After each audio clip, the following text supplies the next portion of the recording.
क्या आपने कभी सोचा है कि वो चमचमाता हीरा जिसे देखकर हर कोई बस उसे निहारता रह जाता है, आखिर बनता कैसे? क्या ये सिर्फ धरती की गहराइयों से आता है या अब इंसान भी इसे बना सकते हैं? दोस्तों, आज हम आपको ले चलेंगे एक ऐसी जादुई दुनिया में जहां अल्ट्रा मॉडर्न मशीन्स और कटिंग एज टेक्नोलॉजी मिलकर तैयार करते हैं लैब ग्रोन डायमंड्स जो दिखने में बिल्कुल नेचुरल हीरो जैसे होते हैं। कैसे एक माइक्रोस्कोपिक सीड बनाता है वो स्पार्कलिंग डायमंड्स, कौन सी मशीन इसे तराशती है और कैसे मिलती है इसे आइकॉनिक शाइन, जानेंगे आज इस वीडियो में डायमंड फैक्ट्री के अंदर का पूरा डेज़लिंग प्रोसेस। डायमंड दो तरह के होते हैं, एक नेचुरल डायमंड जो कि धरती के अंदर मिलियंस ऑफ ईयर्स में बनता है और दूसरा लैब ग्रोन डायमंड जो फैक्ट्रीज में कुछ ही हफ्तों में तैयार हो जाता है। हैरानी की बात यह है कि दोनों का केमिकल कॉम्पोजिशन, हार्डनेस और स्पार्कल लगभग एक जैसा ही होता है। बस फर्क इतना होता है कि लैब ग्रोन डायमंड्स न सिर्फ ज्यादा इको फ्रेंडली और एथिकल होते हैं बल्कि काफी अफोर्डेबल भी। इसी वजह से आज इनकी डिमांड्स पूरी दुनिया में तेजी से बढ़ रही है। लेकिन असली सवाल यह है कि आखिर डायमंड फैक्ट्री में हीरा बनता कैसे? तो चलिए आपको बताते हैं। डायमंड बनाने की शुरुआत होती है एक छोटे से डायमंड सीड से। ये सीड असल में किसी पुराने हीरे का माइक्रोस्कोपिक टुकड़ा होता है जो आम आंखों से देखा नहीं जा सकता। इस सीड को एक स्पेशली डिजाइंड हाईटेक रिक्टर में केयरफुली रखा जाता है, जहां इसे एक्सट्रीम कंडीशन में रखा जाता है, यानी बहुत हाई टेम्परेचर और बहुत हाई प्रेशर में। ये वही कंडीशन होती है जैसे धरती की गहराई में नेचुरल डायमंड्स के बनने के दौरान मिलती है। इस रिक्टर का एनवायरनमेंट बेहद ही सेंसिटिव होता है। टेम्परेचर या प्रेशर में जरा सी भी फ्लक्चुएशन आए और डायमंड की क्वालिटी खराब हो सकती है। इसलिए इस पूरे प्रोसेस को साइंटिस्ट और इंजीनियर्स लगातार 24/7 मॉनिटर करते हैं। एडवांस सेंसर, स्मार्ट सॉफ्टवेयर की मदद से हर एक पैरामीटर को बड़े ध्यान से ट्रैक किया जाता है ताकि सीड बिल्कुल सही तरीके से ग्रो करे। अब जब फाउंडेशन प्रोसेस पूरा हो जाता है तो देखा जाता है कि डायमंड कोने से मेथड से बनाना है, क्योंकि डायमंड बनाने के लिए दो प्राइमरी टेक्नोलॉजीज का यूज होता है, HPHT और CVD। HPHT यानी हाई प्रेशर हाई टेम्परेचर। इस मेथड में डायमंड सीड को एक हेवी ड्यूटी प्रेस में रखा जाता है जो एक्सट्रीम प्रेशर 5 to 6 GPa और टेम्परेचर होता है 1300 to 1600 डिग्री सेल्सियस। ये टेक्निक नेचुरल डायमंड फॉर्मेशन को रेप्लिकेट करता है और उसके बाद इससे डायमंड बनता है। दूसरा मेथड है CVD, केमिकल वेपर डिपोजिशन। ये मेथड सबसे ज्यादा वर्सेटाइल मेथड है।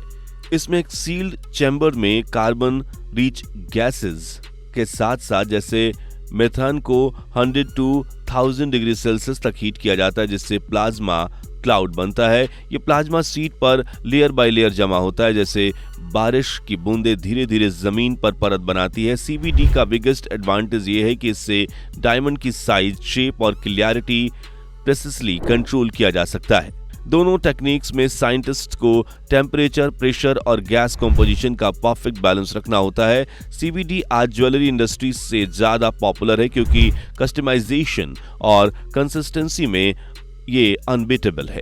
ये पूरा प्रोसेस सब्र का होता है क्योंकि एक गलती सब खराब। लेकिन जैसा कि अभी आपको बताया, ये कोई क्विक प्रोसेस नहीं है। डिपेंडिंग ऑन साइज और क्वालिटी एक डायमंड को ग्रो होने में 2 से 6 हफ्ते लग सकते हैं। लार्जर डायमंड्स या कॉम्प्लेक्स शेप्स के लिए और ज्यादा टाइम चाहिए। ग्रोथ फेज में रिएक्टर को कंटिन्यूसली मॉनिटर करना पड़ता है। एडवांस सॉफ्टवेयर, AI एल्गोरिथम्स और सेंसर हर second temperature, pressure, gas flow और क्रिस्टल फॉर्मेशन को ट्रैक करते हैं। इसके अलावा कटिंग और पॉलिशिंग का भी खास ध्यान रखा जाता है। चमक का असली राज रॉ मटेरियल बनाने के बाद डल और रफ होता है, जैसे कोई ऑर्डिनरी स्टोन। असली जादू तो अब शुरू होता है कटिंग और पॉलिशिंग के स्टेजेस पर। ये वो स्टेप्स हैं जो डायमंड को उसकी आइकॉनिक स्पार्कल और फायर देते हैं। डायमंड की इंटरनल स्ट्रक्चर को 3D स्कैनर और एक्सरे मशीन से एनालाइज किया जाता है ताकि इंक्लूजन या फ्लो आइडेंटिफाई हो सके। फिर लेजर गाइडेड मशीन या ट्रेडिशनल टूल से डायमंड को प्रिसाइज शेप्स जैसे राउंड, ब्रिलियंट, प्रिंसेस, एमरल्ड या कुशन में कट किया जाता है। एक्सपर्ट कटर्स ये डिसाइड करते हैं कि कट ऐसा हो जो मैक्सिमम लाइट रिफ्लेक्शन और ब्रिलियंस दे सके।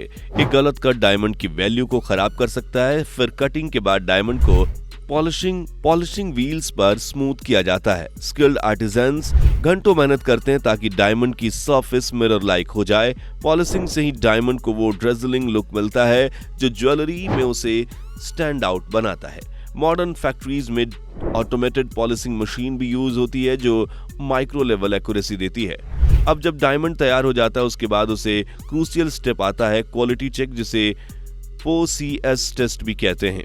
यही तय करता है कि डायमंड मार्केट में कितना कीमती होगा। सबसे पहला है C, कट यानी डायमंड का शेप और सिमेट्री कितनी परफेक्ट है। जितना बेटर कट उतनी ही ज्यादा स्पार्कल। दूसरा है क्लियरिटी यानी डायमंड के अंदर कितनी कम या ज्यादा इंक्लूजन है या ब्लेमिशेस हैं, क्योंकि फ्लॉलेस डायमंड बेहद रेयर और महंगे होते हैं। तीसरा कलर यानी डायमंड कितना कलरलेस या वाइट है। डी ग्रेड डायमंड्स बिल्कुल कलरलेस होते हैं और इनकी वैल्यू सबसे ज्यादा होती है। चौथा और आखिरी C है कैरेट यानी डायमंड का वेट 1 कैरेट बराबर होता है 0.2 ग्राम्स। इन सभी फैक्टर्स को चेक करने के लिए high powered microscopes, UV lights और स्पेक्ट्रोमेट्री टूल्स का इस्तेमाल किया जाता है। हर डायमंड की बारीकी से इंटरसेप्ट की जाती है। अगर कोई डायमंड स्टैंडर्ड पर खरा नहीं उतरता तो उसे रिजेक्ट कर दिया जाता है या लोअर ग्रेड में क्लासिफाई किया जाता है। यह प्रोसेस इतना टफ होता है कि एक डायमंड को पास करने में कई घंटे लग सकते हैं।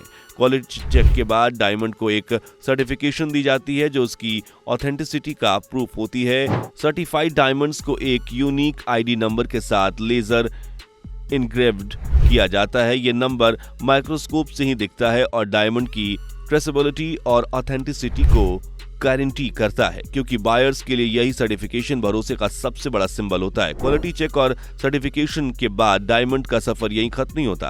असल में अब उसकी असली कमर्शियल जर्नी शुरू होती है। सर्टिफिकेशन मिलने के बाद ये रेडी डायमंड्स मैन्युफैक्चर से होलसेलर्स या डायमंड ट्रेडर्स के पास जाते हैं। यहाँ से डायमंड्स को luxury jewellery brands, independent jewellers या direct to consumer online platform को सप्लाई किया जाता है। ज्वेलरी डिजाइनर्स फिर इन सर्टिफाइड डायमंड्स को अपनी हाई एंड डिजाइन्स में सेट करते हैं, चाहे वो एंगेजमेंट रिंग्स हो, नेकलेस हो, इयररिंग्स हो या वॉचेस। डिजाइन में डायमंड की कट, क्लियरिटी और साइज के हिसाब से उसकी प्लेसमेंट तय की जाती है ताकि उसकी ब्रिलियंस सबसे ज्यादा उभर कर आए। इसके बाद रेडी ज्वेलरी को प्रीमियम शोरूम्स या ई-कॉमर्स प्लेटफॉर्म के जरिए ग्लोबल मार्केट्स में जाता है और लॉन्च होता है। तो दोस्तों, अब जब भी आप किसी एंगेजमेंट रिंग, स्पार्कलिंग नेकलेस या लग्जरी वॉच में वो चमचमाता डायमंड्स देखें तो याद रखिएगा इसके पीछे छिपी है साइंस का जादू, कटिंग एज टेक्नोलॉजी की ताकत और इंसानी मेहनत का जुनून। एक माइक्रोस्कोपिक सीड से शुरू होकर extreme temperature, high pressure, precise machines और स्किल्ड क्राफ्ट्समैनशिप के बाद वो डायमंड आपकी नजरों के सामने अपनी आइकॉनिक चमक बिखेरता है। अगर आपको डायमंड्स का ये स्पार्कलिंग सफर पसंद आया हो तो इस वीडियो को लाइक और शेयर करना ना भूलें। चैनल को सब्सक्राइब करें ताकि आप ऐसे फैसिनेटिंग प्रोसेसेस के बारे में जान सकें। कमेंट में जरूर बताइए कि डायमंड मेकिंग का कौन सा स्टेप आपको सबसे ज्यादा इंटरेस्टिंग लगा। कि आप लैब ग्रोन डायमंड्स के फ्यूचर और उनके नए ट्रेंड्स के बारे में जानना चाहेंगे। तो मिलते हैं अगले वीडियो में, तब तक के लिए keep shining just like a diamond.